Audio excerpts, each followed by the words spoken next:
lives, giving us this opportunity to participate in the governance and good order of our country. As this committee convenes and deliberates, we invite your presence, and we ask that everything be done in good order and with your Holy Spirit's guidance. In Jesus' name we pray. Amen. Thank you, Member Williams. The quorum for the meetings is 3, and we're going to proceed. We have a tight time frame because there's another committee meeting which is going to be held after this meeting, so I don't want to lose any time. Are there any apologies for absence? None. Member Guy indicated to me he's running a few minutes late, but he will be here. I don't have any opening remarks, so I'll ask that we read the minutes. I don't know if all the members had an opportunity, the 2 members who are here had an opportunity to read the minutes before. And if there are any questions, queries, corrections before we move for the confirmation of the minutes. Morning, Member Charles. Members, you had an opportunity to look at the minutes before this. Any questions or corrections? None, Chairman. Okay, could I have a motion for the confirmation of the minutes? Member Cousins, you wouldn't have been at the last meeting. You were at the last meeting. Neither you. Okay. I can. If I'm the only person who is here, I can move the motion. Dr. Charles, you had a chance to look at the minutes. You want to move, you're okay with them? Any correction? Okay. You want to move a motion for the confirmation? Okay, and I will second that. Are there any matters arising from the minutes that we wish to examine?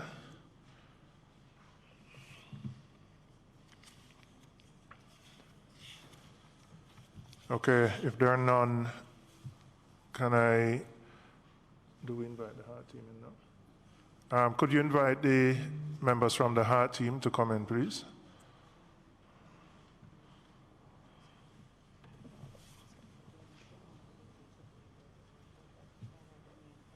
Yeah, I would do that. Yeah, just waiting for them to come in.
Okay, thank you. Are you expecting anybody else from the HEART team, or this is the team?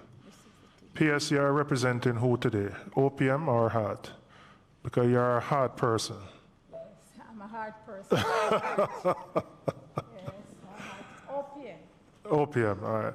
All right, could I, before I ask you to introduce the team, let me introduce the members who are on this side, and then I'm going to ask the Auditor General to introduce her team and the team from the Ministry of Finance so we can all know who the members are in here. There's Mr.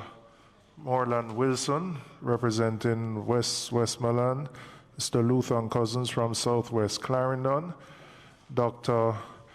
Michelle Charles, Eastern St. Thomas, and Mr. Donovan Williams, Central Kingston, and I'm the chair, Julian Robinson.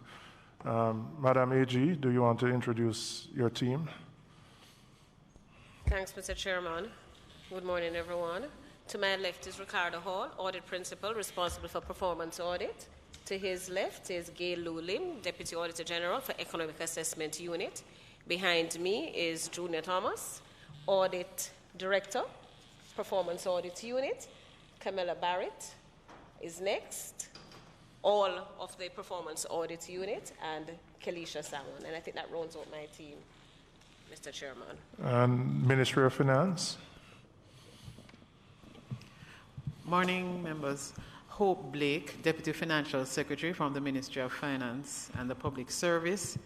And beside me is Yvette Brown, Head of the Legal and Public Sector Reform Unit of the Ministry.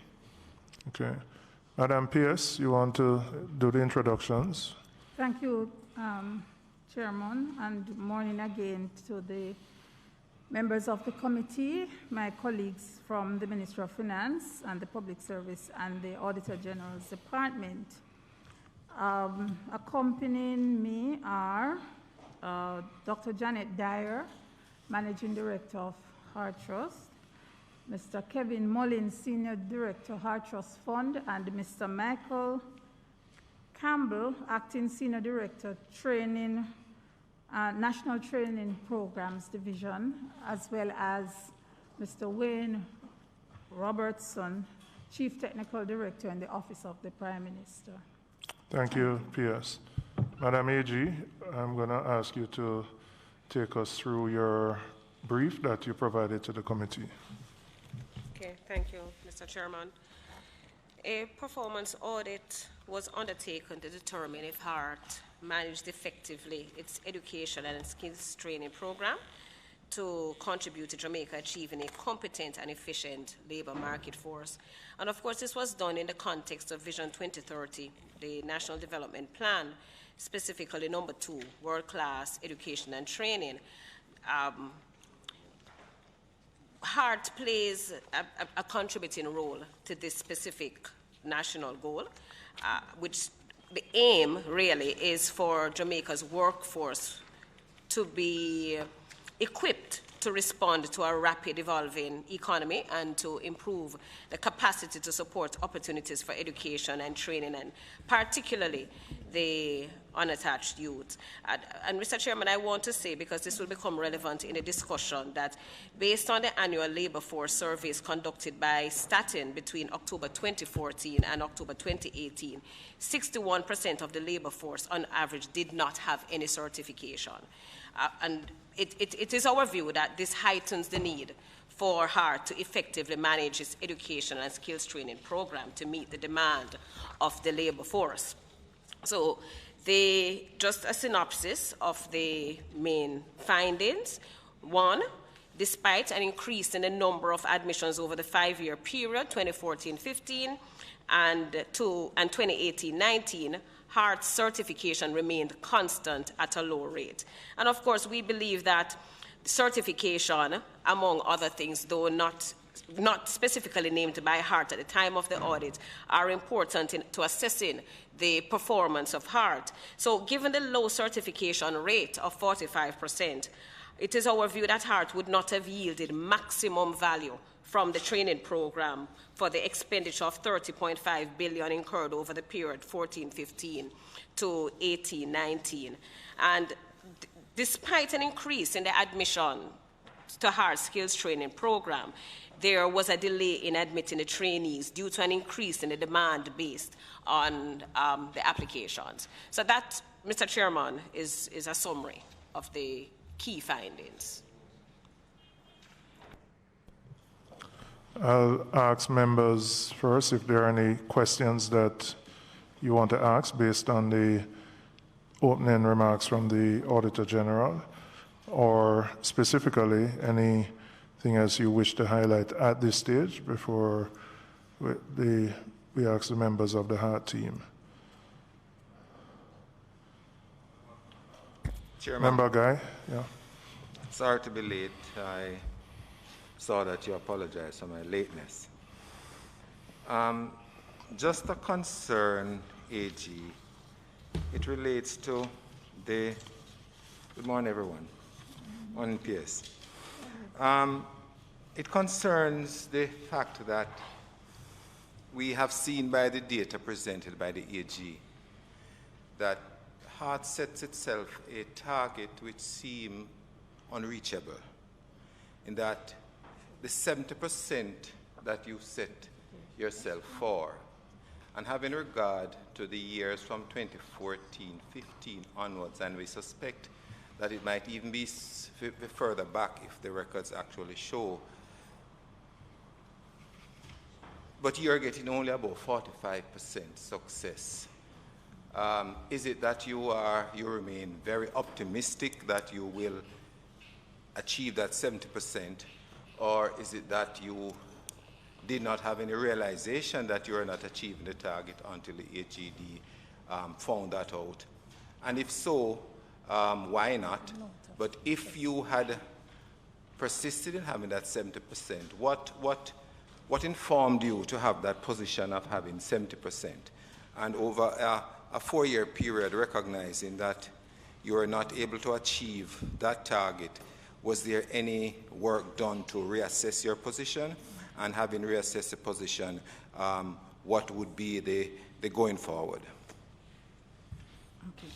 I'm going to ask Dr. Dyer to respond to the specific of that question, but I would want to make just a general comment about HEART. And Dr. Guy asked a question, and it's something that I looked at as well in terms of how realistic it was in terms of the targets that were set. And given the context, the target population for HEART, and usually when you have those kinds of programs that target specific groups, persons from the groups who may not make it into the higher level tertiary education program, there are many social programs that affect attendance, that affect certification. We note that many of them, they come in, and yes, HEART did do reassessment, and they will elaborate on some of the initiatives that were undertaken to respond to the issues that they were. But over the years, there have been problems, concerns with the certification rate, particularly when you have an open entry, open exit kind of program, and you have different entry periods, different exit periods. So there are many, many dynamics which they will explain to the committee. But suffice it to say that there was a recognition. Sorry, yes?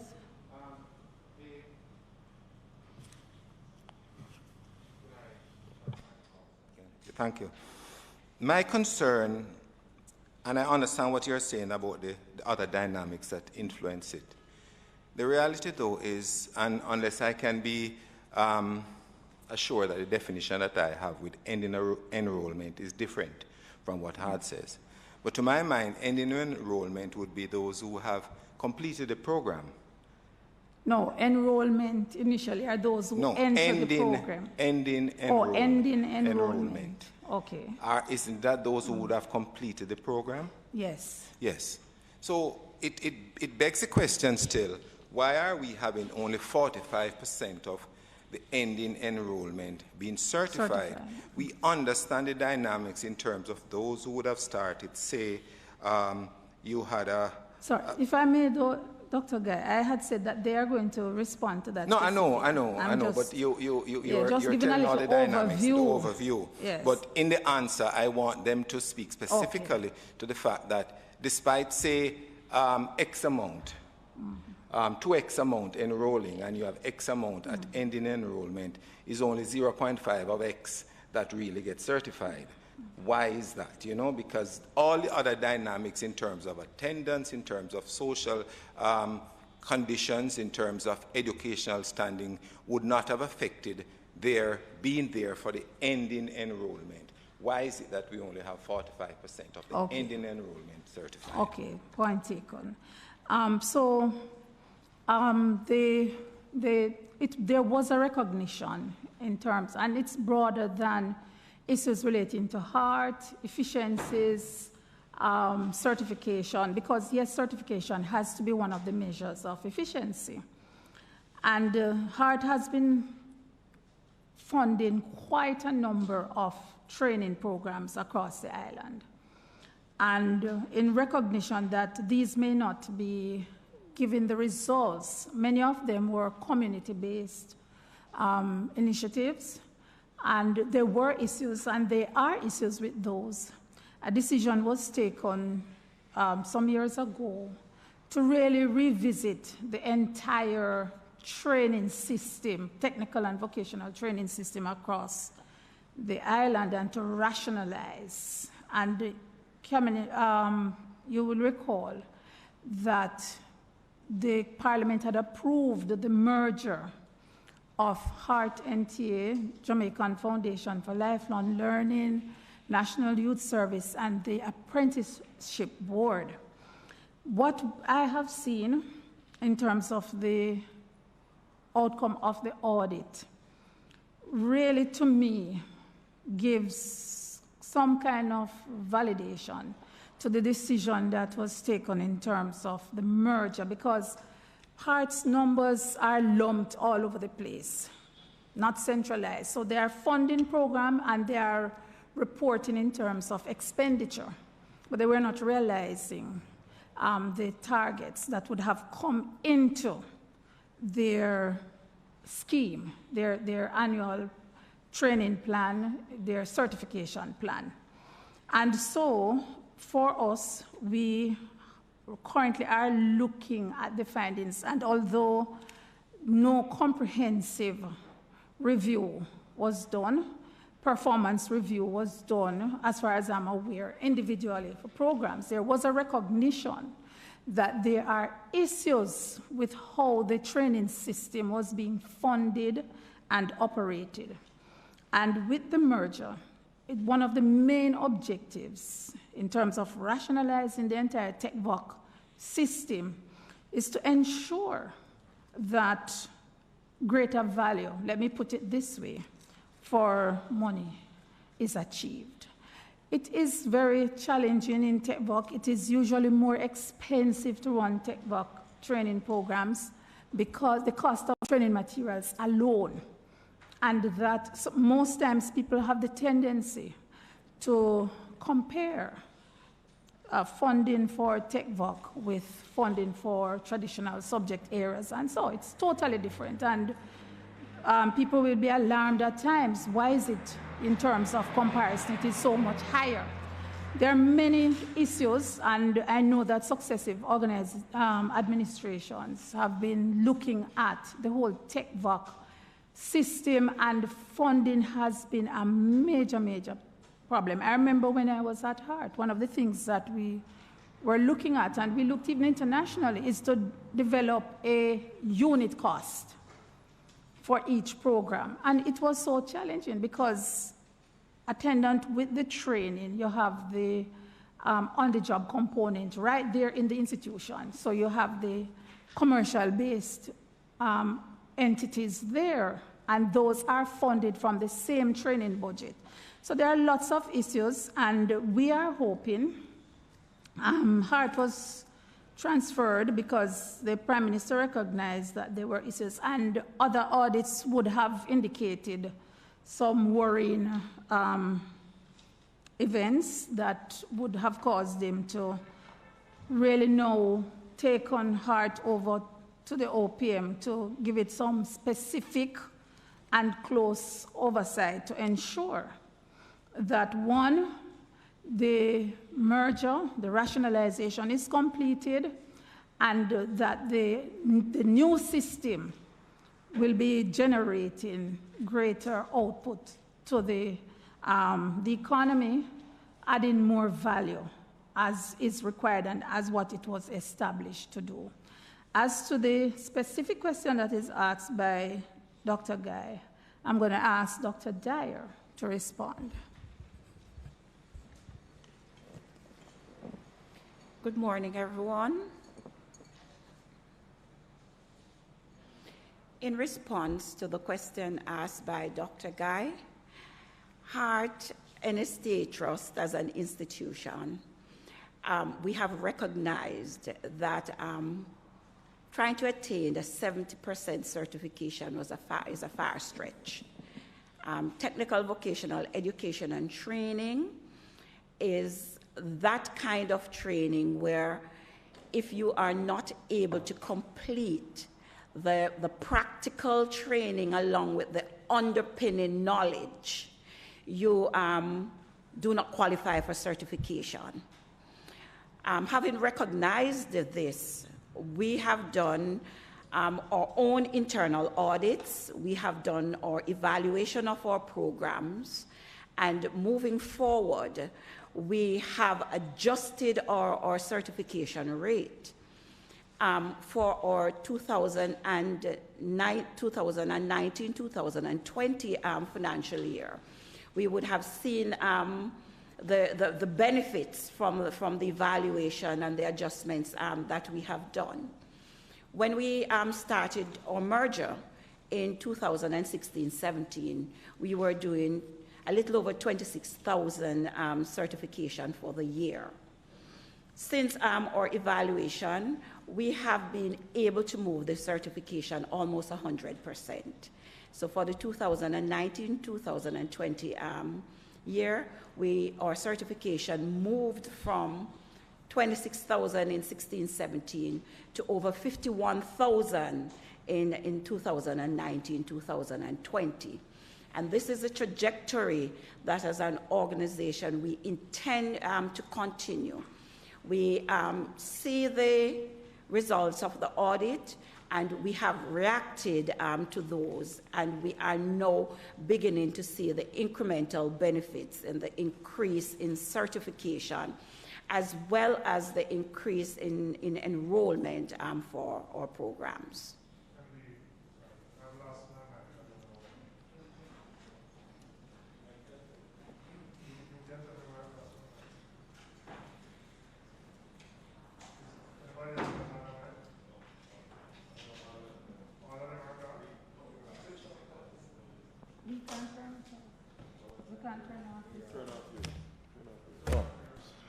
Okay, all right, we're here. Sorry, coming back to Dr. Guy's question, the 70%, is it based on an international benchmark that would have determined that? Where did the figure come from? Did you survey other training institutions within the region globally? I just want to know the basis for the number. Okay, having completed the evaluation, we did our research, and it is based on the research that we did. We realized that international benchmarks for TechVoc certification led us to between a 45 and 50% certification on an annual basis. So you have basically, you are saying the 70%, wherever it was derived from, was unrealistic, and now you are making an adjustment to bring it to somewhere between 45 and 50%? That is what we are doing, sir. But that is a little troubling, because I would think that whoever came up with the 70%, there would have been some thought process behind it. It wouldn't have just been pulled out of the air. And while I understand the challenges, and we can get to a discussion on the challenges, I'm also concerned that management has the latitude to make that adjustment so significantly without more. Okay. But somebody must know where the 70% came from in the first place. Well, I can speak to how HART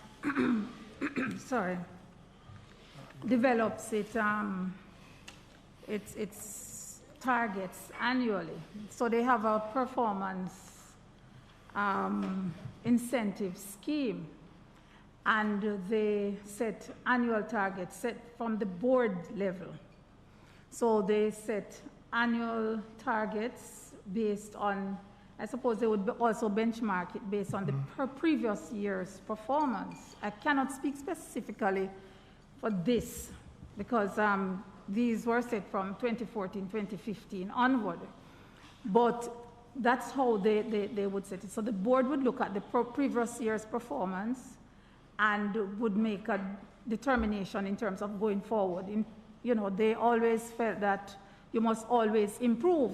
So if they're going to increase, say, expenditure, your target, your performance must increase. So I hear you, Pierce, yes, but I'm still not getting the answer that I would hope to get, which is just the basis for 70%. So, because no, but I am saying to you that this is how it was set. I mean, Dr. Dyer wasn't there at the time. She may not be able to, but I'm just saying broadly that I am aware of the system in heart, that each year the board is the one that gives the organization the performance targets. No, I fully understand that.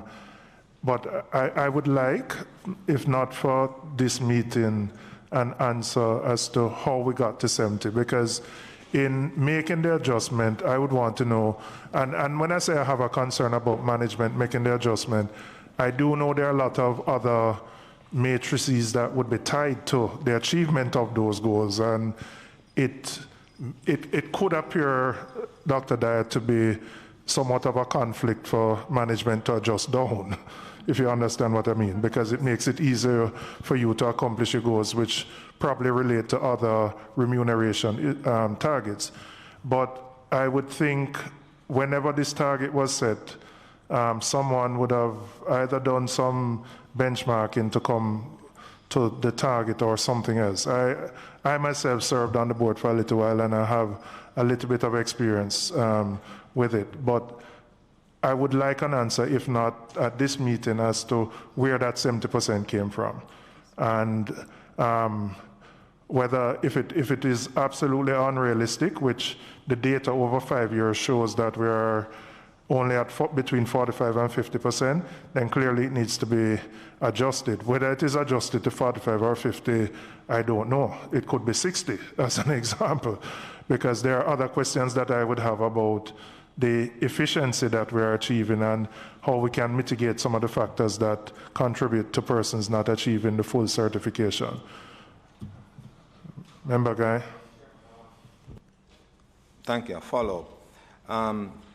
Dr. Dyer, you indicated that having reassessed the situation, the entities now embarked on a program where you're now having a doubling of the number of certifications for the 2019-2020 year. But could you say how is that reflective in terms of percentages, as we are dealing with percentages and not actual numbers? And the second question I'd like to ask as a follow-up as well is the definition of end enrollment was settled. Could HART tell us what was the initial enrollment at each stage of each of the years that the AG did the audit, so that we can have an idea as to how many drop out of the program for each year? And then we would have a better idea as to what percentages of the initial enrollment actually got certified.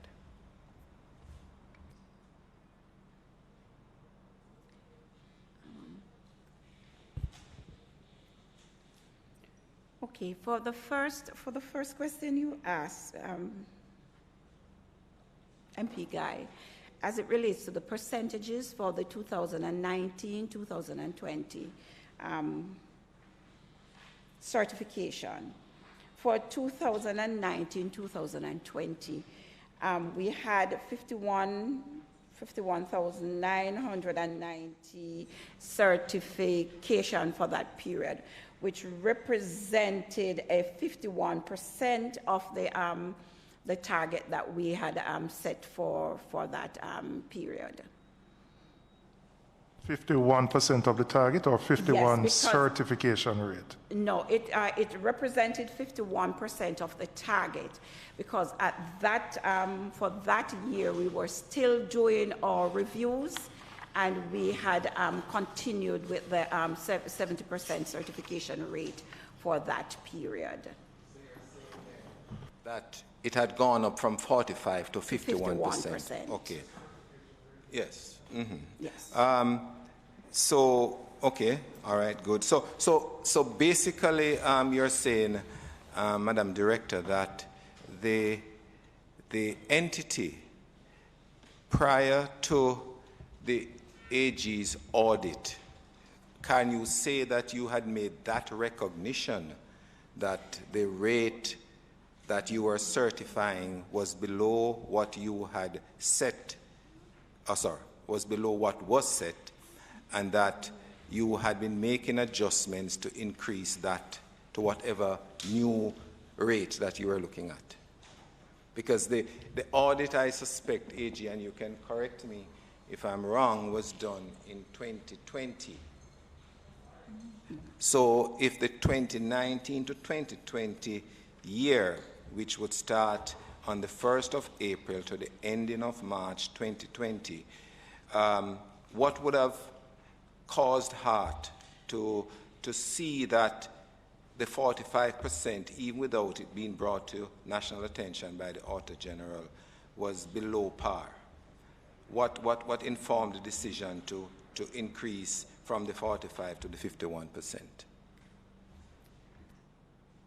Having come to the organization in 2018 as the managing director and completed my initial analysis, the decision was taken at that time so that we recognized the fact that the certification targets were not where, as an organization, we would want them to be. So we took the initiative to commence programs that will assist us in enhancing the certification rates.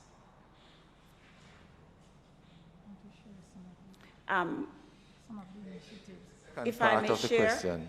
The second part of the other question, sorry. Okay, for the enrollment for the year, the engine enrollment for 2014 to 2015 was 36,508.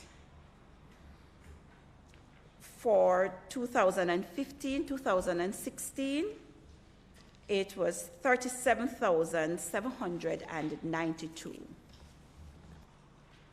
No, Madam Edie, what I had asked was the initial enrollment, because you already indicated that you accepted the definition that I had, that any enrollment was the numbers who stayed to the end of the program. The question that I'd like to ask is that what were the numbers in 2014-15 of that 36,508 that remained? What were the numbers that started the program or enrolled day one in the program?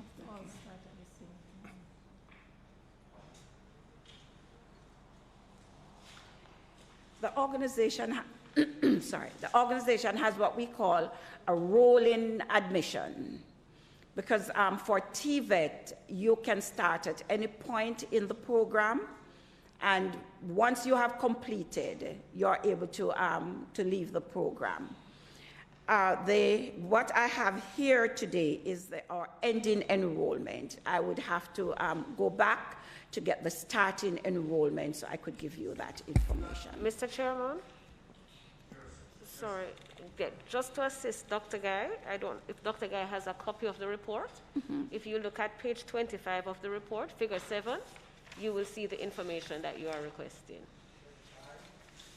Page 25 of the report.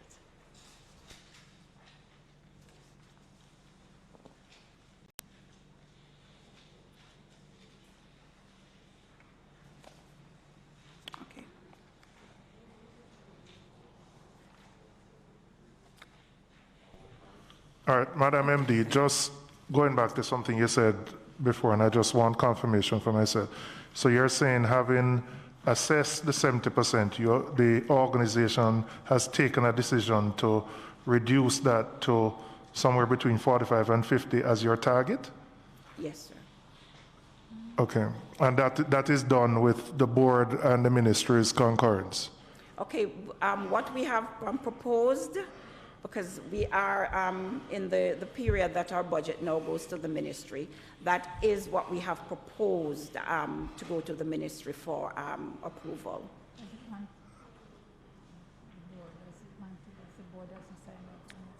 It goes to the board on the 27th. Okay, so the board would come back. It raises for me just a governance issue about the management determining the certification rate, because if you follow based on your revised targets, you would now have met your own targets, because you have improved, you said, for the 2019-2020 year to somewhere at about 51%. Yes. And the management has revised it from 70 down to this target. So you would have met the target. So that's a concern to me just in terms of the process as to the determination of the certification rate. It seems to be the wrong way around in terms of how it is being proposed. And then I'm going to come to some of the details about how I believe certification can improve. And I think all of us here who are in the field know some of the issues that contribute to the dropouts. But I would not be comfortable with having reducing the rate from 70 to 50 and now achieving the rate and in essence saying we are satisfied that we have achieved the rate, which sounds to me like what you are saying, unless I'm wrong. Sorry, Member Charles has been waiting. Please, thank you. AG, thanks for the referral to the page, but that raises more questions than answers. Because if you take that 9,000, almost 8,944 for 2014-15 who dropped out, what has happened to the other 10,000? Because if you take 9,000 from 57,000, basically 10,000 from 57, you have 46,000. But the enrollment for 14-15 was 36,504. So what happened to that other 10,000 persons? Okay, if I may respond to that, sir, the programs comes with varying lengths. So within the financial year, there are programs that would have completed. Persons who are still in training are not counted as part of the ending completers. So those persons would roll over into the following year to continue their training and would form part of the ending for the following year. Good morning. Good morning. My question was similar to Dr. Dai, but do you have a probational period when persons become enrolled? I feel like your numbers are elevated. For example, as a new member of parliament, you received an email from me. Yes. Nice to see you. I have like 186 people excited to come in. Does that mean that they're applicants or enrollees?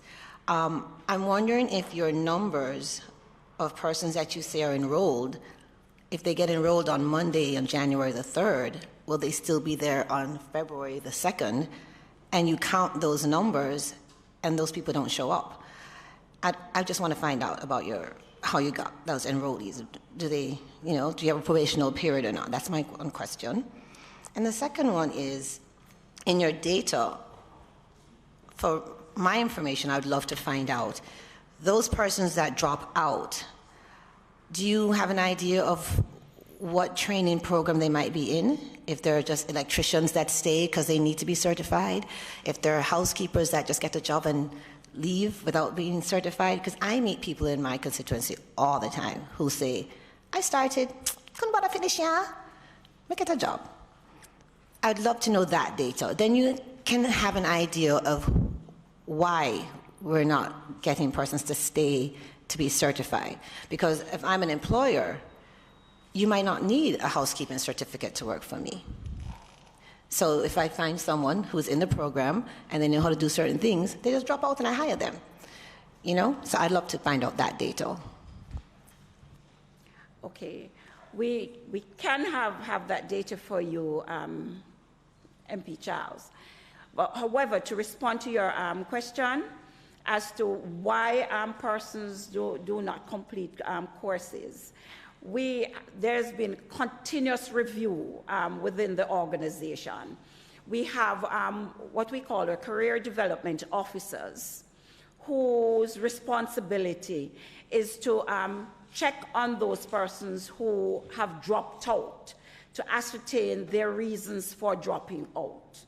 And we get varying reasons. We do have persons who come into the course, and the courses are done in modules. So I'll just use an example of someone doing auto mechanics. And he comes in, he gets the occupational health and safety component of the training. Then he moves to front-end repairs. Once he completes front-end repairs and he's able to repair a front end, he is gone. And that is where we now have to follow up with these persons to say, you have the skill here, but you do not have the certification. Can we arrange? Can you come back and complete your certification? Is there any way we can encourage you to complete your certification? And more often than not, the response we get is, I have a skill, I'm employed, and I'll use the exact words. The piece of paper don't mean anything to us because we are now working. What we have done to try to mitigate this is, we have put in place additional assessment centers where we say, if you live in Clarendon and you have this assessment to do, but you're working there, on your day off, come into the fixed center that we have put in Maypen and do your assessments. Or go to you're in Montego Bay. So we have 4 centers now set out across the island where persons on their days off can come in and do their assessments to complete their certification. In addition to that, we have added what we call mobile learning centers, where if you can't come to us, we make the arrangement with your employer to come into your workplace, get the assessments done so you can have your certification. We have gone further to break the full programs into what we call job certified programs. So someone in construction, he's a painter. He doesn't have to come and do the entire general construction course anymore.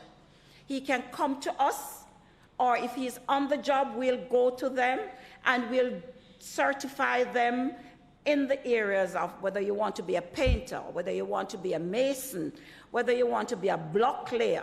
So we have broken the full qualification now into skills, certifiable skills, so persons can access the certification without dropping out of the program.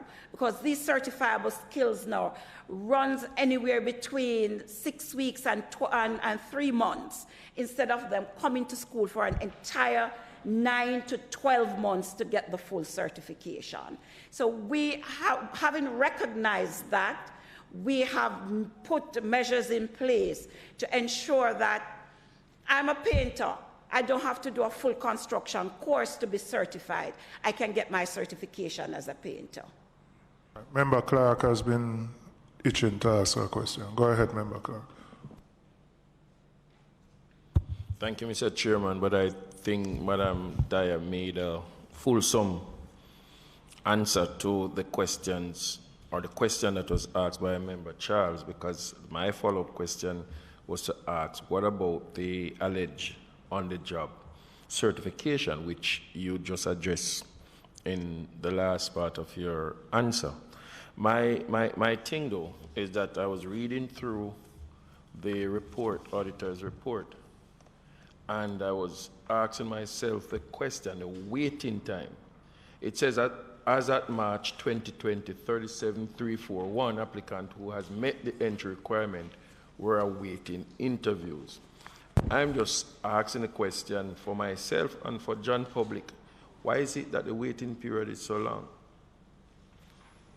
The organization's capacity is finite, physical capacity is finite. And with that, we have persons applying throughout the year. Unlike the general education system, where you apply for a program that starts September, and once that program starts, the system itself is cleared. And if you wish to do the program, you have to reapply the following year. Within the HEART system, what we have is rolling applications. Having reviewed the system, what we have found is that there are multiple applications on the system for an individual. So we started it some time ago, but we are now pursuing it in earnest I want to use the word, to cleanse our database of the duplicated applications that we have there.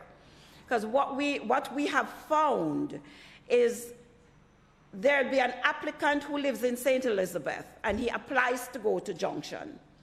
He moves to Kingston and he applies to go to Jagas because Junction and Jagas, they offer similar programs in auto mechanics.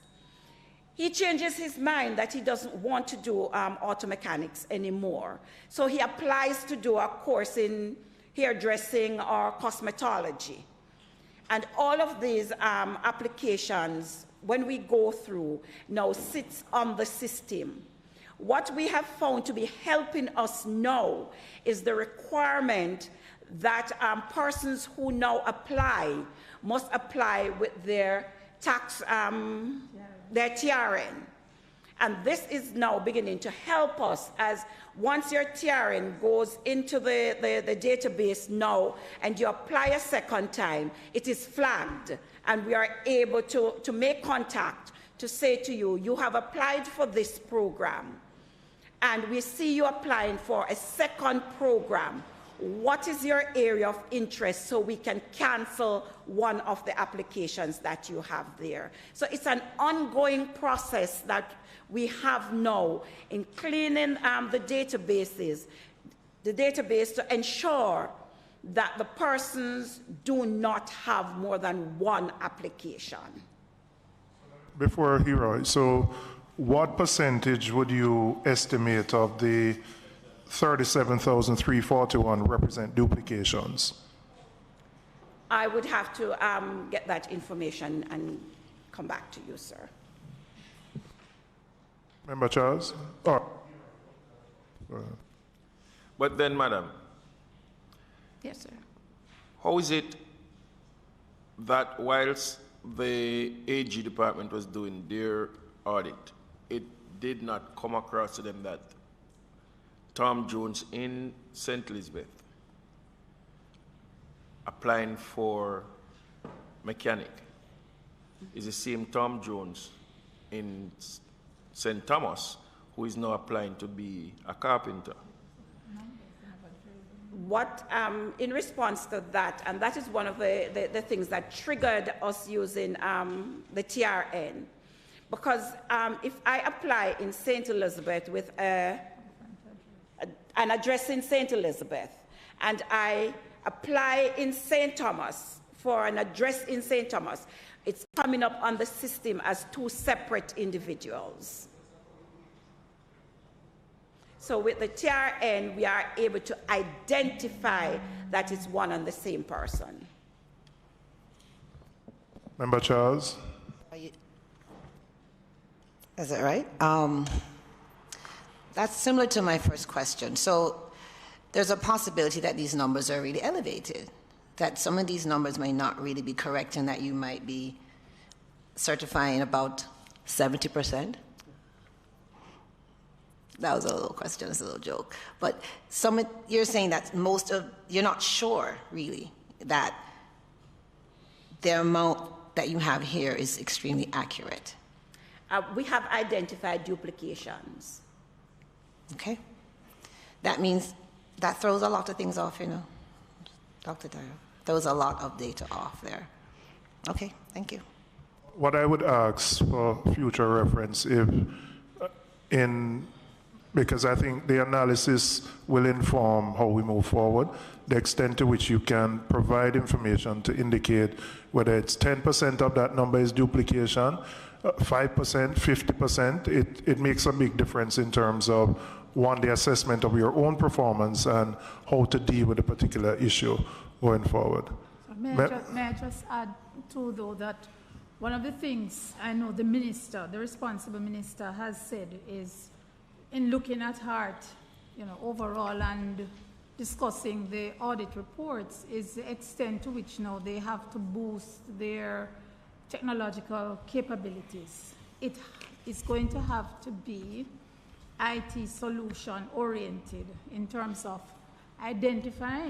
finding a way to identify those duplications, because this issue of duplication is a long-standing one in HEART and TA. They move from, and they are very transient, they move from one area to the next, they apply and they reapply, and sometimes they believe that they are not getting through quickly enough in one program, they reapply to another program. And so it is an area that they have been given directive to look to improve their IT capabilities to address these concerns. And I know they had a training management information system, but obsolescence probably, and it needs to be revisited, and they are looking at it. Member Miller, you're okay, or are you? Okay. Thank you, Sir Chair.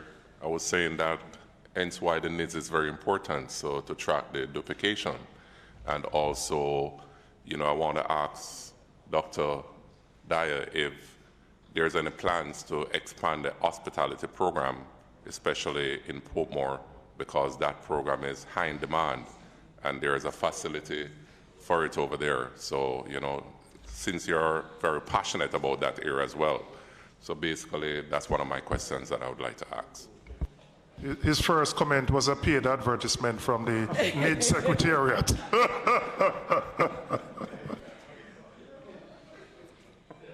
Okay. In response, our hospitality program, if I may say, is the most mature program that we have in the HEART NSTA Trust at this point. And the organization is open to partnerships, and having identified the need for a skill in any of our communities across the island, even with the use of our now new mobile learning lab, we will take the training to you. One sec, Member Wilson, then Guy, and then Clark. Thank you. I've been listening to a lot of what's been said, and a lot of things has risen as red flags for me. One in particular, it was mentioned about costing and resources. And when I look at the AG's report, I noticed specifically that the sums being allocated to HEART consistently goes up each year. On that note, it also highlights that there is some serious operational inefficiencies within the organization. And I do note a concern, the PS comment that with the merger, there will be some level of, I don't want to misquote what he said, but with the merger, there will be some operational efficiency that will be obtained. I totally disagree with that, in that if we have an inefficient system and we merge with another entity, it just means we have a bigger inefficient system. And I'm not aware of the merger, the efficiency level of the other organization for this merger. That's one of my first comment. The other one was pertaining to the unit costs. It was said that it is quite difficult to determine the unit cost per course. With the maturity of HEART as an entity, I don't think this should have been a challenge. I think we should have some level of costing as it relates to the platform for each courses. And of course, we have universities that has been doing these things for years. We could always mirror what they have been doing. So that's another comment. And Ms. Dwyer noted that you started in 2018. So Sorry, about what did you say about 2018? She said she started, Okay. she joined the organization. Sorry if I'm not speaking loud enough. No, She didn't joined join the organization in She took 2018. over as managing director Oh, she in took over. 2018. All right, yes. thanks for that clarification. But with the percentage increase, with the triggering of an audit, we see an increase from 45 to 51% within a year. If we continue on that trajectory, in a few years, we will reach our 70% target. Even though it's a 2020 target, we will get there.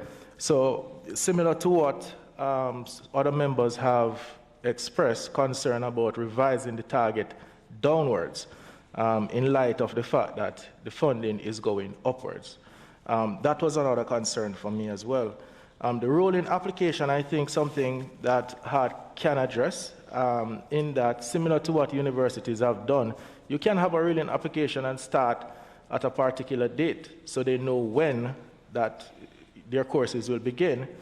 And the final comment that I'll make is pertaining to the time it takes, which was expressed by another member, for HART to respond to applications. If it is that persons are interested and you have a huge amount of persons interested in HART's program, I think that's kudos to you guys. It's a tremendous work that you have been doing.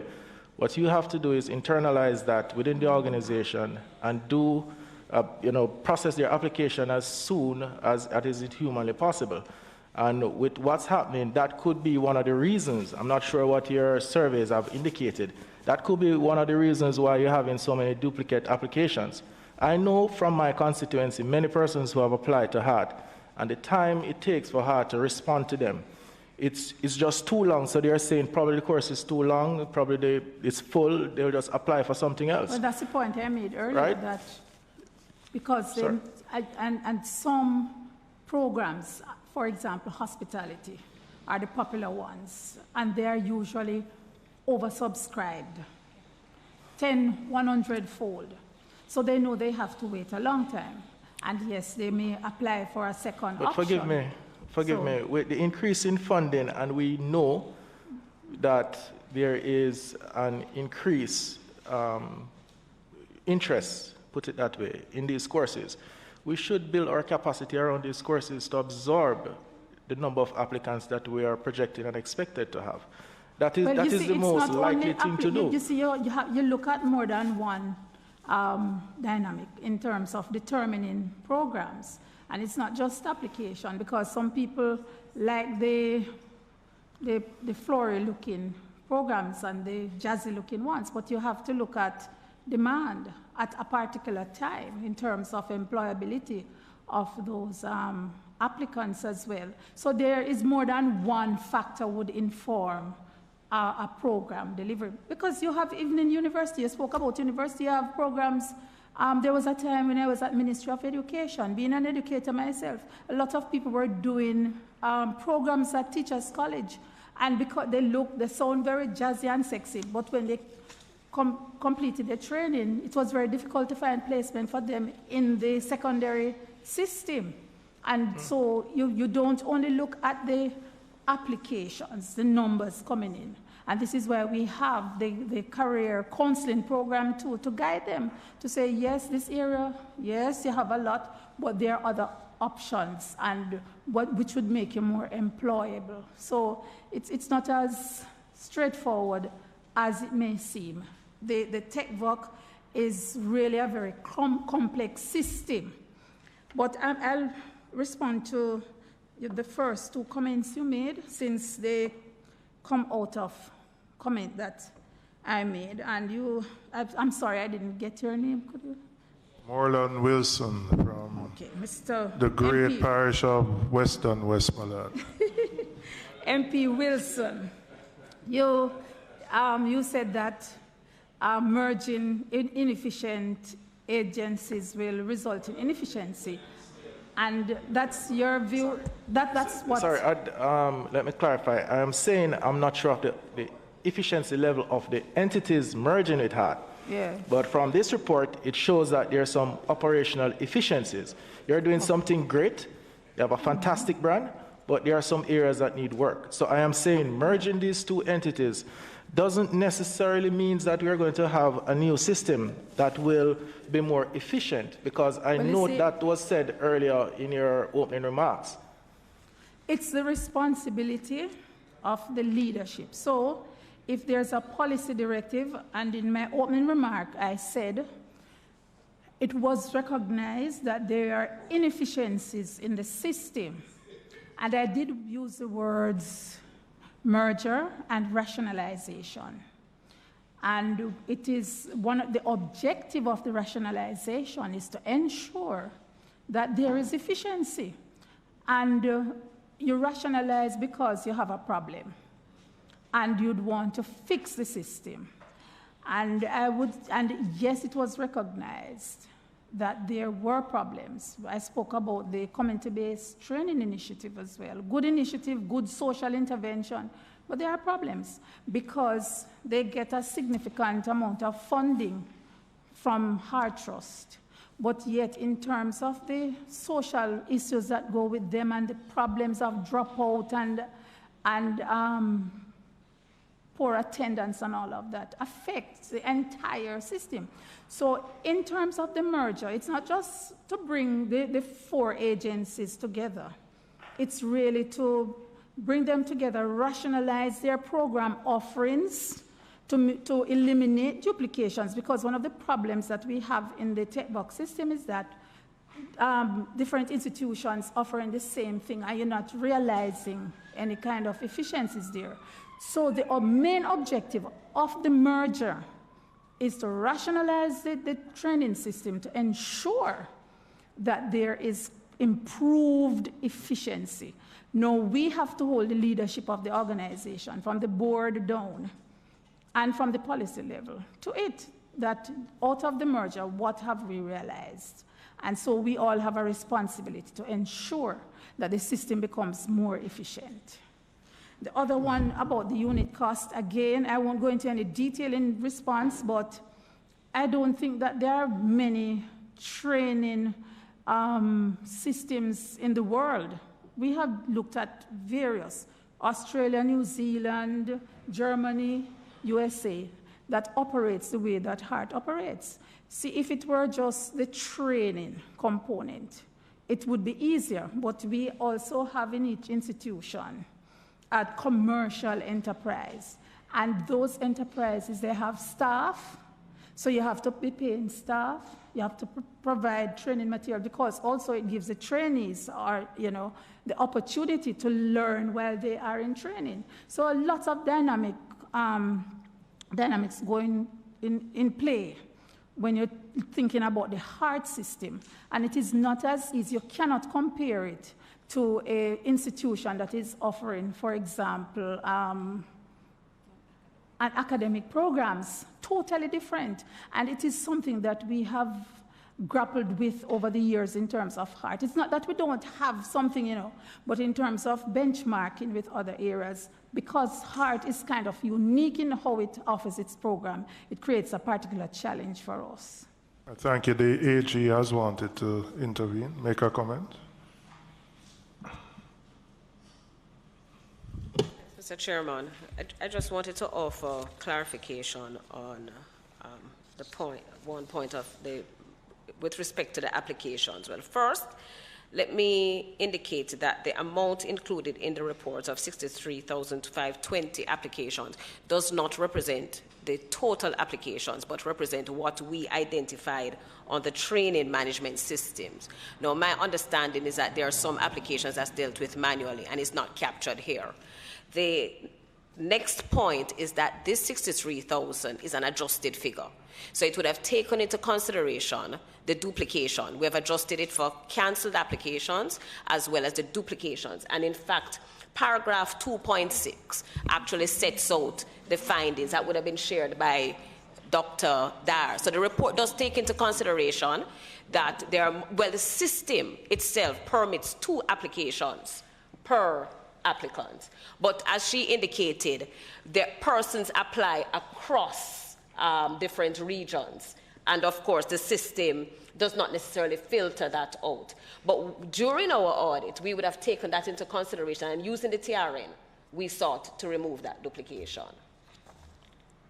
I want to move on slightly. One of the issues highlighted by the Auditor General is what I would call the inadequate oversight that HART exercises over the community-based training organizations, and the fact that disbursements are made to these organizations, continue to be made, and even where evaluation reports are done, the evaluation reports do not meet HART's own requirements, but disbursements continue. So if you, on page 9.2, HART did not always ensure that adequate evaluations were conducted before disbursing further subventions for the continuation of programs with respective CTIs. What I'd like to know is what steps have been taken by the organization to address this specific point. The answer, I remember I had my hand up, just to make a correction in a suggestion that was made. My colleague mentioned that, probably sort of Osha, that if the duplications were taken out, then probably would reach 70%. That was the initial target.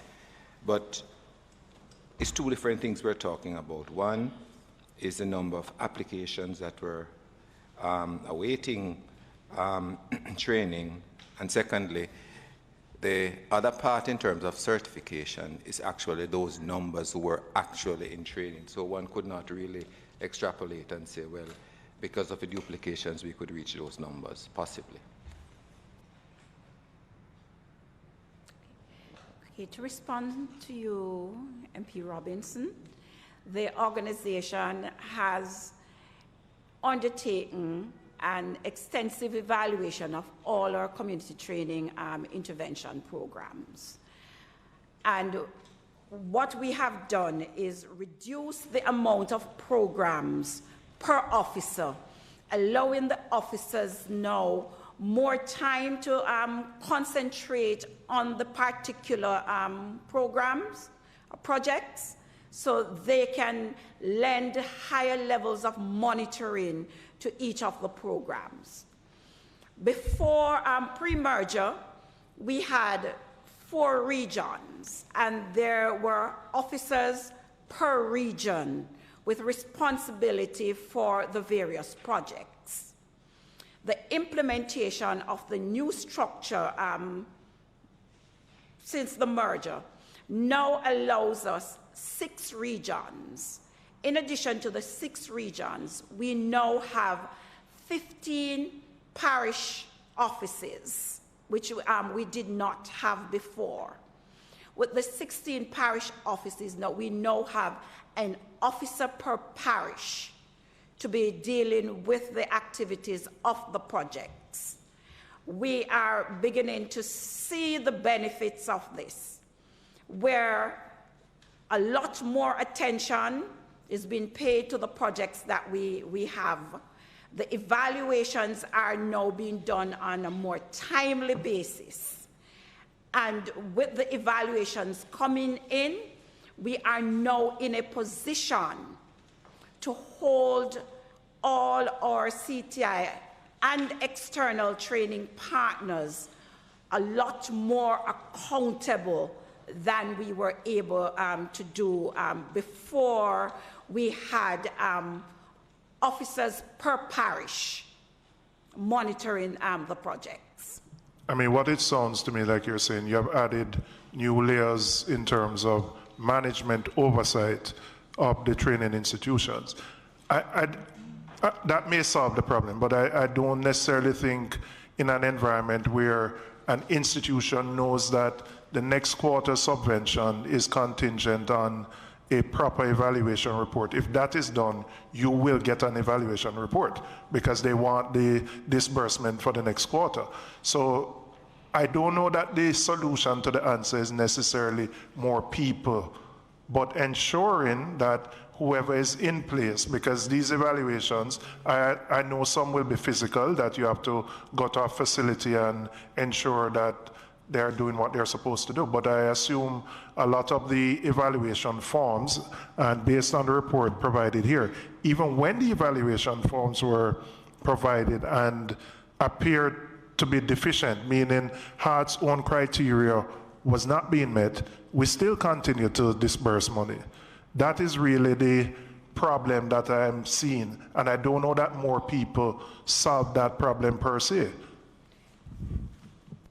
What this has allowed us to do, sir, is to heighten our levels of pedagogical and andragogical supervision within the institution. Break that down for me in plain English speak. Okay. For the officers to be able to go into the institutions while training is in session to ensure that the training materials that are being purchased for the students to do their practical training are the materials that are being used. The modules that we say are being taught are the modules that are being taught. So at the end of the training program, we do not now have persons completing the training, but there are components of the training that have not been able to cover. So with this, we are hoping that with this, it gives us multiple layers of accountability, and at the same time will allow us to have our external training partners and our CTIs being able to say to us, I started with 20 students, and I'm being held accountable for the 20 students. So everything that is expected of me as a CTI, I'm accountable for it now. So it's not just adding persons, but adding layers adding measures where these officers are able to physically go into the institutions to see what's happening. What I'd love, again, is the merger complete and we now have the new structure fully operational, or are we still in the process? We're still in the process. Okay. Because what I would, there's some data I would want to see which would look at your, the PS said you can do a per unit cost, which I believe we can get to, but to look now, just is difficult. All right, let me not put word. There is something, but in terms of to compare, because of the uniqueness of HART, we don't have any benchmark. Okay, sorry.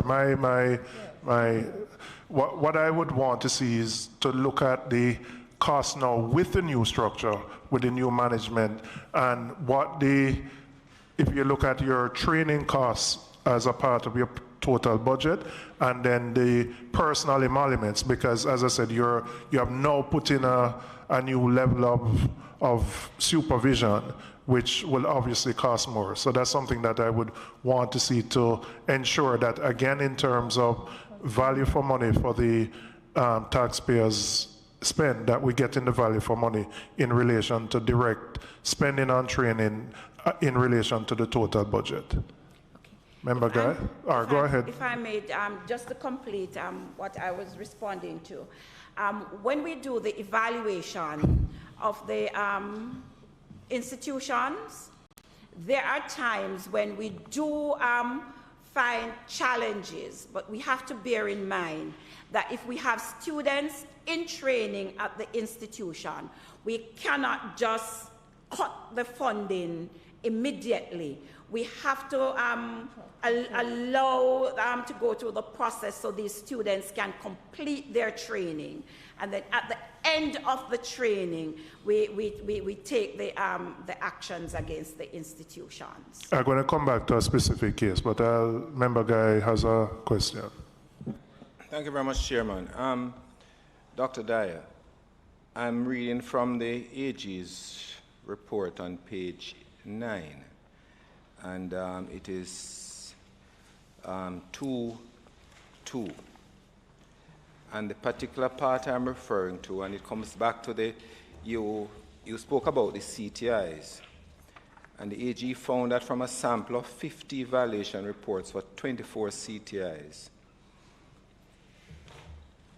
which received subvention totaling 657 million, we found that 21, that is 42% of reports, did not include information needed for HEART to assess effectively the viability of a training program for each CTI, such as budget utilization, projected and actual enrollment, and the number of trainees certified were not included in evaluation report to enable an assessment of the overall performance of the CTI and inform HEART's decision whether to continue the training program with the CTIs. I raised that because earlier on you indicated that the increased numbers, one officer per parish now that you're having, will have a greater look in terms of the actual teaching modalities. But there's this other aspect of it which the AG has found to be wanting, and you have not indicated in your address as to how HEART is going to address that. So I think the members of the committee, and certainly others who are here, would like to know, in respect of that, does the officers you have now for each parish possess the capacity to do that? And secondly, does HEART have an internal auditing system? I don't mean financial, I mean auditing of these programs, so that you can have a proper assessment of the viability and to what these officers are reporting back to HEART without having to wait after a period of some time for the AG to come in and to say, okay, this audit was done by my department and these are the deficiencies. Yes. The administrative component of it, what we found in going through were some deficiencies in our partnership agreement. We have reviewed the partnership agreement, and we have now produced a new partnership agreement that speaks to all the areas that we found deficiencies in. For the capacity of the officers within the parish, we have within the organization a very vibrant training program. And while we seek to put persons in the parishes who possess the qualifications, we do continuous training within the organization for these persons to ensure that the requirement of the position, they have that not just the qualification but the necessary competencies that will allow them to go out there and perform their job. And for the auditing system, yes, the organization has an auditing system. We have an internal auditing department within the organization. In addition to the internal auditing department, we have put in place a risk department that now looks at all our processes and procedures to see the risk that would befall the organization if the controls that we have in place are not adhered to. So we have put in place the auditing department. The officers are out there. The audit, and I must add also that the auditing department has now given the responsibility not just to audit some of our institutions on an annual basis, but all institutions. Before we would do some of the institutions, now the requirement is that all institutions are audited. So the risk unit is the watchman for the watchman? The risk unit is the watchman for the procedures and processes within the organization. So let me go to page 33 in relation to the CAP-YES program. And this was the one implemented at the Caribbean Maritime Institution, where University, where the Auditor General's report raised a number of issues related to how that project was being implemented, concerns that would have been raised, concerns that HART itself would have had, but noted that there were still disbursements that were made to the project when targets were not being met, issues were raised, were not resolved. How do you respond to that? The HART NSTA Trust accepts the fact that the CAP Yes program had challenges. Our officer assigned to the program identified the challenges after we had paid out the second tranche. The third tranche had to be paid out because we still had persons in training. At that point, as the organization, we recognized that the persons who were in training at that point could have been completed with the funds that we had allocated up to the third tranche. So at that time, the organization took the decision to stop disbursement at the third tranche. Do organizations, well, this is not a CTI, but do they have the latitude to vary the terms and the basis on which you fund them? So, for example, you provided a stipend for the trainees of, I think, $350 a day. But in this case, the institution determined that they would not provide the stipend directly, but they would provide transportation and food services. And based on the report, that was not something that was signed off or approved by HART, certainly not the food services. How is an institution allowed to vary the terms of your subventions without your approval? The approvals for the program was given by the organization. The organization gave no further approvals for variation to the expenditures from the subvention. For me to respond to that question, I would have to seek additional information, as that program was approved and implemented before I took over the position as managing director. All right, but since it was a clear weakness, well, what systems exist now to prevent a CTI or any other organization from unilaterally, which I think would probably be the case here, determining against varying based on what was agreed and then choosing to spend the money in ways different from what HART would have agreed with them? What system is in place to prevent that from reoccurring? Okay, the system of monitoring the institution has now been heightened, with the officer doing not only theoretical visits, but physical visits to the institution.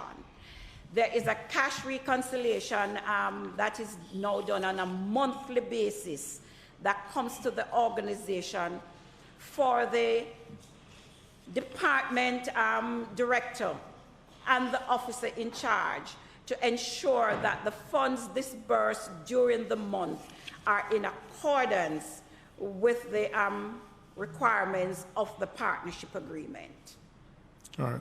Can I also ask when I'm on page 26, table 6, looking at the subventions provided to external trading providers, and the largest one relates to the CAP program, which I believe is disbursed through the Ministry of Education. What oversight does HART exercise of how these funds are expended, even though it's going to another government agency, but the funds are really HART Trust funds? How do you ensure that these funds are spent in a way that are consistent with your own governance practices?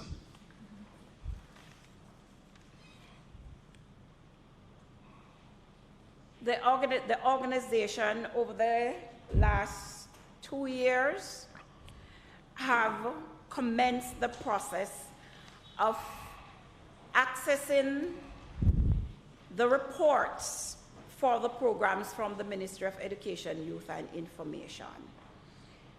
What we have done is now the close monitoring of the cash that goes over to the Ministry of Education. From our first review, we have sat with the Ministry of Education and we have indicated to the Ministry of Education that going forward, a quarterly report, it is very strenuous to ask for a monthly report based on the amount of schools that are in the program, but a quarterly report on the activities of the schools involved in the program should come to us at the Heart NSTA Trust for us to be able to verify that the funding is spent in the way that it so this is a new system that is currently being put in place or is in place now? It is in place now. As of when? As of the last financial year, the annual reviews and the quarterly reviews are being sent to us for us to be able to analyze how the funds are being spent and for us to be able to say to the Ministry of Education that the funds are for TVET integration and technical vocational studies, so we do not think it should be spent for anything else. Because if you look at your numbers and based on the AG's report, it is by far the largest recipient of your external funded programs. This is the cap. And I just want to ensure that the normal procedures that HEART would employ in terms of its own expenditures are the same that are being done when these funds are being dispersed, because you still have a responsibility of accountability, even though it is being sent to a different government department. I want to go to a project that I have a very strong personal interest in, which is the NUYP, and I think all the members here would as well. But one that I have seen in my own constituency and one that has worked, but has challenges, obviously, because of the target group and the nature of the persons, but challenges, but also probably the greatest opportunities for transformation and transformation of individuals, which has significant implications for crime, violence, and a number of other factors. You have cut that program this year significantly. One, what is the rationale for the significant reduction in intake, particularly at a time when there is greater demand for this program more than any other? There has been a reduction in intake for all HEART programs this year due to the onset of the COVID pandemic. When the pandemic started, as an organization, we are funded by the 3% contribution. And we realized that with the pandemic, there would be a reduction in the contributions coming to the organization. So with that, we had to review our expenditures for the year. However, our NUYP programs that were in progress, those programs were able to continue despite the fact that we had the suspension of face-to-face classes. With this suspension of face-to-face classes, we thought it necessary that we would not do a full recruitment for all our programs, including the NUYP, and also based on the reduction in funding that we have for this financial year. We are in the process of reviewing our programs to include the NUYP. It is included in our estimates of expenditures that goes for approval for the new financial year. So we have our members of parliament who utilize the program have been calling and they have been asking us about the program. And we have indicated to them that with 3 months left in this financial year, we continue our review to be able to start afresh for the 21-22 financial year of that program. Can you indicate, since the onset of COVID, what has been the percentage reduction in the 3% intake from employers? I'm going to ask my Senior Director for the Heart Trust Fund to respond. Turn on your mic, Kevin. It's not on. Morning, everyone. Good morning. All right. We've had an approximate 10% reduction year over year in the 3% contributions in terms of actual incoming revenues. And those reductions are primarily in the tourism and hospitality, the transportation. We have, however, seen increases in the financial services sector and the business process outsourcing and IT sectors as these persons have responded to providing IT technologies for work-from-home solutions. So compared to last year, though, we are running $1 billion below last year's revenue at this time. You're doing much better than I thought. So I can look forward to a full restoration of the numbers of NUYP trainees that we had last year. I thought it would have been worse, but 10% in the context of COVID is not bad, particularly in the tourism sector. But I wanted to, when I looked at the reasons for lack of certification, and again, for the NUYP, something I'm very personally involved in, and the financial, in your survey, financial problems came up as the second highest reason for dropouts. But I don't know if we understand the extent to which, one, most of these enrollees, they don't have bank accounts, and the institution has to help them to get bank accounts. That's the first issue for many. Secondly, almost inevitably, the disbursement of the $500 daily subvention is always late for varying different reasons. And for that group, if they don't get it on a timely basis, they simply can't leave the house to come out to the institution. So, I mean, I've had to intervene personally in cases in my own constituency where, you know, the subvention take a month or it takes 6 weeks. And so you will have people who simply, they just can't leave because they can't find the bus fare or the lunch money to go. So when you go behind what financial problems mean, those are some of the real issues that impact. And there are also some issues with the institutions in terms of their own capacity to deal with the number of trainees, you know, have gone online and people have bank accounts. But that I find as probably the biggest reason.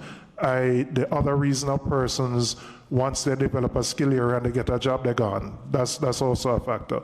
But I think we can do more, particularly on the disbursement side, to ease the pain for these trainees. And that would positively impact your certification numbers.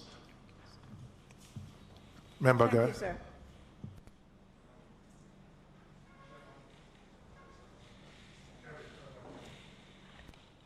Thank you, Chairman.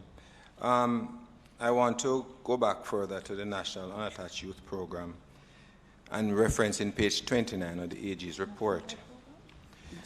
3.15. This is mind-boggling, Chairman. At one CTI, each trainee attended classes for an average 15 days of the required 160 days, an attendance rate of 9%. This CTI, which was allocated $19.8 million of the approved budget of $31.7 for the 2018-19, reported that only 73 of the 308 trainees consistently attended the program. and of the 308 trainees, 61 or 20% were certified. And looking at Appendix 4, which gives reference to that, Chairman, we see here that it actually costed it should cost, based on stipend paid out for the number of training days, $2.361 million. However, that entity got 19.758.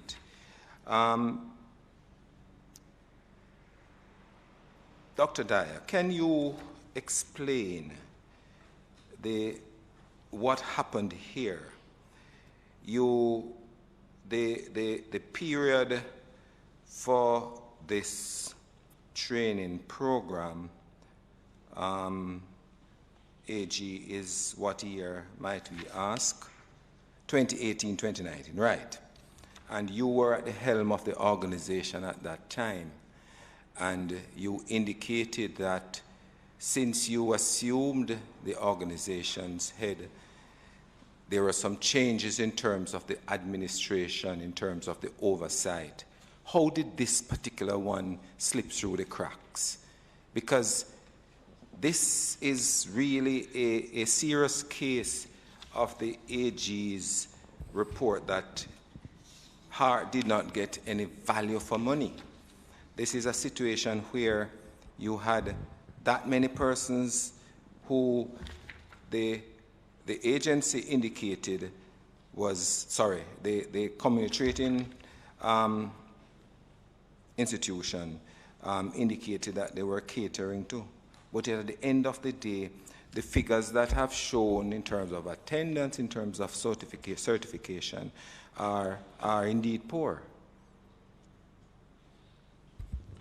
I agree with you that the numbers are, what is here, it's very poor. But what my response is that we are still in the process of reviewing the requirements for the operations of the CTIs and to build in greater levels of accountability within the operations of the CTIs. But I understand the answer, but it does not reflect what I was asking. How did the officers, when was the reorganization you spoke to with the parish officers, and so when was that? It started April 2020. 2020. All right. So that new structure was not able to, but this one was quite blatant in terms of the oversight for this particular CTI, and could you say if that particular officer or officers who had oversight for that CTI are still with the system, and are they in the capacity that they have oversight right now? Because this particular one really, there was a former member of parliament who sat in the house here who said it is mind-boggling, and to me it is worse than mind-boggling, so I want to understand and appreciate how did this one slip through the cracks in terms of the oversight. This is unacceptable. We can see for the others that yes, but this one really, really touches a raw nerve. I will have to get additional information as to the CTI officer assigned to this particular program to get back to you with a response on this, sir.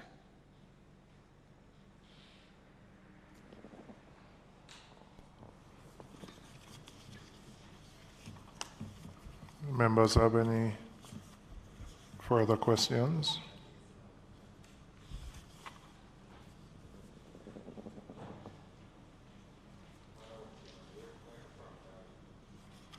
We're on the prompt, are we? Well, we started at finding one, which was we have kind of gone all over your prompt, Madam AG, without your prompting.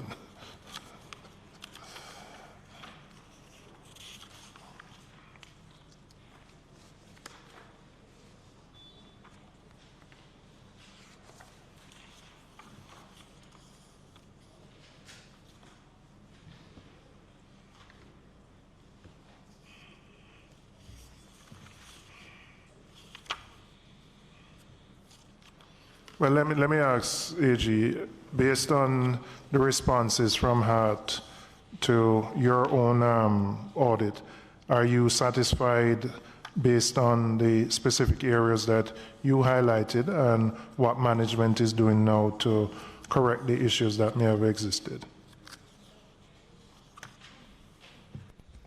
Mr. Chairman, I'd be hard pressed at this point in time to speak to the effectiveness of the response of HART's proposed action. I can say, well, I see an attempt by HART to, well, one, acknowledge the issues and take the necessary steps to address. As I would have indicated in prior meetings, I generally do a follow-up to the performance audits based on the nature of the findings and the recommendations. The entities generally need some time in which to implement the corrective measures and for determination to make whether or not these measures are effective. So it is my aim to put HART back in the cycle down the road to actually assess. And so I really don't want to hazard more of a guess in terms of how effective the measures will be, but I see an attempt to make some changes in the aim of improvement. Yes, AG, in your prompt under 2.3, the management's response was that, and I'll read the last line, HART indicate that the approved board minutes related to the above discussion is not yet available. This was based on correspondence of the 28th of December. Can you say whether you have received new correspondence indicating the availability of it so that you can make a proper assessment of the whole response in rationalizing training under the NUYP? Dr. Dyer can confirm, but I'm told that the board meeting was actually delayed to late January, so we have not yet received the minutes. Yes.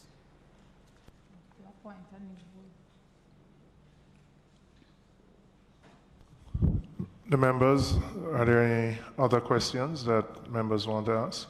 All right, for me, in summarizing, one would be to find out the determination of where the 70% certification rate target came from. Secondly, as I indicated, I am concerned about the revision downwards to 50 without knowing the basis of the initial target, and for management to make that determination without external validation, so to speak. Thirdly, ensuring that the systems, while you have indicated new layers of management, and I think the layers of management correspond with the merger, so while there are more people, I'm more concerned about the process than more people, to hold the external trading partners accountable for the funds that are disbursed to them, and to ensure that HART satisfies itself that its own criteria are met before future disbursements are made. And finally, all of us here as members would advocate for more funding for at-risk youth, every one of us, because we all have those persons within our constituencies. So there are challenges which we can't get around, but as I said, they offer the opportunity for the greatest level of transformation. And frankly, more of our budget has to go to this element than the crime fighting element, because this is what prevents them from getting to becoming criminals, although some will become criminals regardless. But I think there's more that can be done to manage and mitigate those inherent risks so that we can continue to serve that group of persons that I believe are one, the most vulnerable and create the greatest challenges for society as a whole. So as a follow-up, those are the things I am particularly interested in and would want a response from the organization on. Member Clark and Member Guy. We're wrapping up, right? Thank you very much, Mr. Chairman. Whilst I will agree with the chairman that it is the at-risk youngsters that we really have to reach out to, and yes, we need more funding for this program, I must say to you, Madam Permanent Secretary, that you have been doing a wonderful job as Permanent Secretary in an area that is so huge with all of the other entities under your portfolio. We thank you and we laud you once again, Madam. Continue to do the work that you're doing. May the good Lord continue to bless and keep you so that we will see a lot more prosperity moving in our area. To Dr. Janet Dyer, Mr. Chairman, I'm still on the floor. Since taking over HEART, NTA, and the other abbreviated words that goes with it, you have been doing tremendously. You have been reaching youngsters that really need persons who have been a part of or who have gone the full length of HEART, who knows what HEART is all about, to have a heart for them. And so, Madam, we also ask that the good Lord will continue to bless and keep you so that you as a recipient, a receiver of HEART, can now impact the lives that really needs a heart. Thank you, sir. I must further say, though, that last year around this time that I have made mention of a niche market that was told to me by a pharmacist, what we call pharmacy technician. And I did spoke on the matter then that it is something that HEART needs to look at, because there are jobs out there for these youngsters. Also, the heavy equipment operators. And I know that it is now being done at the Caribbean Military Academy. But I would love to see more being done in that area, because there are a lot of youngsters who are not able to become doctors and lawyers, but they can operate equipment, and they just need that guiding hand. So these are two areas that I would love that HEART would look into and come up with a module in a very short time. Thank you very much. Thank you. Just to, if I may say, when you get the request from Central St. James, bear in mind that there are all 63 of us, and we should all be treated equally after the long run-up from the member there. Member Guy. Chairman, you preempted me because I was saying that Dr. Dyer, I think he's making a pitch for the NUYP for Central St. James, but that was not what my concerns are just now. Chairman, Edie, you mentioned that with the new reorganization in the entity, that there's an expectation that there'll be greater efficiencies. Can you say to what extent the new organization is in terms of numbers as opposed to the old organization? And secondly, in terms of the new numbers and in terms of what the remuneration is for these persons to supervise the program, is it a situation where potentially you may be putting in more, paying more for persons to supervise a program, which at the end of the day you might be having diminishing returns? Okay, thanks for the opportunity to explain something, because I heard the chairman repeatedly said that persons are being added. But the truth is, I'm going to ask that we be allowed to complete the merger process. We're about 40% there, because right now Ministry of Finance is looking at the other levels below and in the institutional level. But recall that it's 4 entities that have come together, and we are looking across the entire system. So putting in supervision at a particular level is not restricted to just HEART programs. It's all the programs that have been brought under HEART.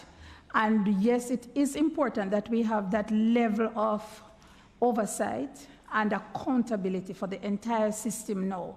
And one of the errors that I see being made is that people just referring and even doing comparison in terms of expenditures.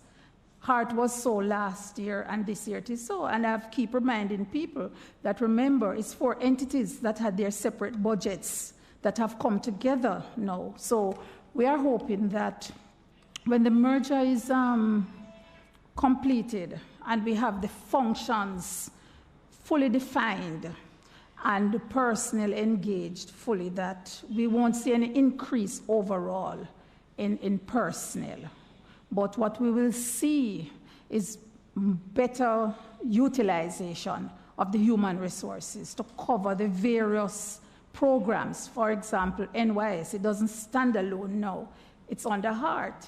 So yes, each person would be required to possibly supervise more than 1 program in the entire system. So I'm going to ask that to bear with us as we go through this very complex process of bringing the 4 entities together and continue the rationalization and the streamlining of the system. I think we will abide by the request that you made, but I see you skillfully avoided whether the numbers, there will be no new addition to the numbers, but you did not say whether there will be any new additions in terms of the overall costing for remuneration. That we cannot but I finalize, no, because remember, different. The finance is doing the classification of the new posts, because some of them have to be new posts, because what existed in NYS does not exist again. So we can't put, because we don't know what the new classifications will be in terms of remuneration. Okay. And that is an assessment that we have to do as soon as we get the schedule from the Ministry of Finance. We're just part way, but we would want to have the entire system to analyze, assess, and make a determination. And Leroy, I worked with her. Thank you very much, Mr. Chairman. P.S., you spoke to the issue of the merger of the 4 entities. Can you say when, do you have any idea as to when you think you will be able to complete the whole rationalization of the process? As soon as the Ministry of Finance completes the classification. So we are working with them, the OPM, HEART, NTA, NSTA, I'm sorry. We are working with the Ministry of Finance to have that completed as early as possible. Member Cousins. Thank you, Mr. Chairman. The report from the Auditor General in relation to HEART NTA reveals to my mind, 2 causes for great concern: certification and the rate of dropouts. And I join with you, Mr. Chairman, in terms of your resistance to the lowering of the benchmark from 70% to 51% certification, particularly as it relates to the revelation this morning by the Auditor General that 61% of the labor force is not certified. And I believe it is a step in the wrong direction. I believe that actually you should be aiming for, if you aim for the stars, that's so you can land on the cloud. But to lower the benchmark to 51% is not a step in the right direction. I believe you have to try to attain a higher standard and keep elevating the bar rather than lowering the bar.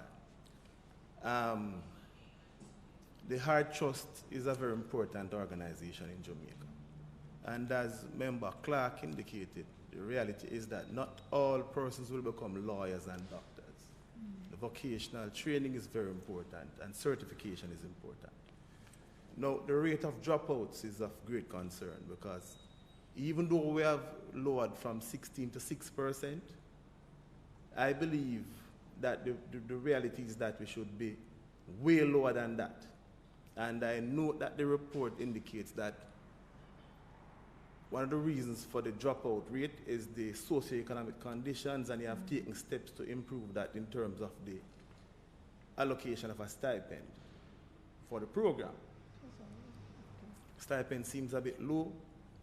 However, another issue that popped up in the report is the fact that in many instances you can't account for the students signing on a document to say that we have received the stipend. And so that's something that needs to be improved. And so, yes, we have seen steps being taken by the organization to improve, but Jamaica is not receiving value for money, and the Heart Trust is not receiving value for money. And we need to ensure that everything we do, we receive value for money. So those are my observations, Madam Chairman. Thank you very much, Member Cousins. Are there any other questions from the members before we conclude? Okay, let me thank the team from Heart, the members from I just asked the AG's department and the Ministry of Finance to remain, but let me thank the team from Heart for being here and responding to the questions that we had. Okay, you're free to have your lunch. Thanks. Okay. May I have to come back here and answer any questions?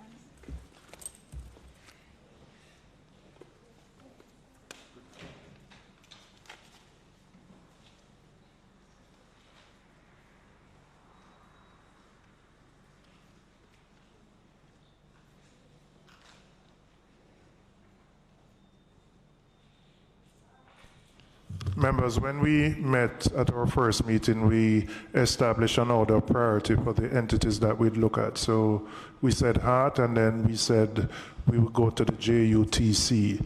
I've just been informed that the JUTC is yet to respond to the report provided by the Auditor General from July last year, that there were 2 or 3 further reminders that were sent to them, and another one.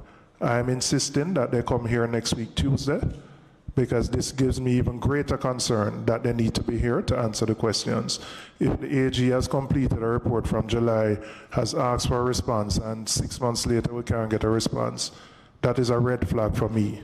So we will meet next week, and the JUTC needs to be here, and I expect them to provide within the week the responses. If not, they will have to provide the answers here. It is too critical a national institution. It consumes a significant part of the budget in terms of a subsidy to ensure that the buses remain on the road, and I think it is a disregard for not just the Parliament, but for the Parliament, that you are asked to respond to a report from July and nothing has been provided to this date. So we will meet next week, Tuesday, and we'll have the JUTC here. Yes, Member Witter. Just for the AG, Madam AG, the chairman just mentioned that you have not gotten any response from the JUTC. Have they indicated to you any reason for not providing a response?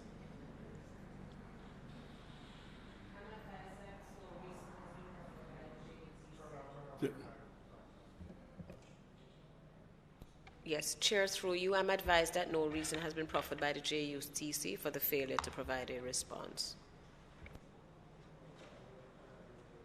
It is not acceptable. I mean, in any shape or form. I mean, reminders. A reminder was sent on January 8th, which would have been Friday, and it says, this is to the permanent secretary. Further to our letter dated July 30th, 2020, from Rosemary Douglas Beckford, which is attached, and subsequent follow-ups, the ministry still has not submitted its response to queries raised in the Auditor General's report, despite 2 extension deadlines, September 30th and November 13th, being granted to do so. The ministry is being asked again to submit a response to the committee clerk. So I'm insisting that they come here and they will need to answer as to why they have not responded to the Parliament from 7 months ago. Any other business members? Okay, so we meet next Tuesday is the 19th of January at 10 o'clock, and the JUTC report has already been circulated to you. We will do the examination of that report. Can I have a motion for the adjournment? Member Guy, seconded member Witter. Thank you very much, ladies and gentlemen.